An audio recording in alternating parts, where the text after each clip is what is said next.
ঢালিউড অভিনেত্রী কুসুম শিকদার আসছে ভালোবাসা দিবস উপলক্ষে নিজের পরিকল্পনার কথা জানালেন। বিশেষ দিনে বিশেষ কাজে ব্যস্ত হয়ে পড়েন বিনোদন জগতের তারকারাও। আর দর্শকদের বিশেষ কিছু উপহার দিতেই অভিনয় শিল্পীরা লেগে পড়েন নতুন সব রোমান্টিক নাটক, শর্ট ফিল্মের কাজে। এর বাইরে দিনটি উদযাপনে ব্যক্তিগতভাবেও নানা পরিকল্পনা হাতে রাখেন তারা।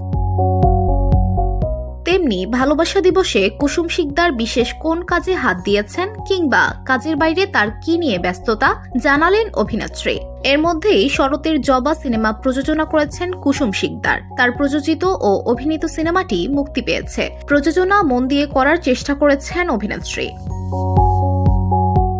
সম্প্রতি সামাজিক মাধ্যমে ভাইরাল একটি ভিডিওতে দেখা যায় কোন একটি ইভেন্টে উপস্থিত ছিলেন কুসুম শিকদার। সেখানে ভালোবাসা দিবস সামনে রেখে তার নতুন কোনো পরিকল্পনা আছে কিনা জানতে চাইলে অভিনেত্রী বলেন, 14 ফেব্রুয়ারি নিয়ে সত্যি এখনো কোনো প্ল্যান নেই। প্রেমের জন্য ডেট করতে যান কিনা এমন প্রশ্নের জবাবে মজার ছলেই অভিনেত্রী বলেন, হ্যাঁ যাই, দেশে ও দেশের বাইরে সব জায়গায় যাই।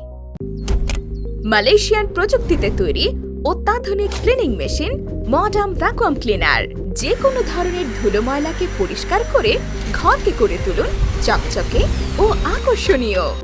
Modem, brand of luxury. প্রেম বিয়ের সামনে এনে আলোচনায় আসতে চান না কুসুম শিকদার। বরাবরের মতো বিষয়টি এড়িয়ে গেলেও অভিনেত্রী বলেন, শিল্পীদের মনে প্রেম থাকতেই হয়, প্রেম না থাকলে ক্রিয়েটিভিটি আসে না সত্যি। VOD Bangla news desk.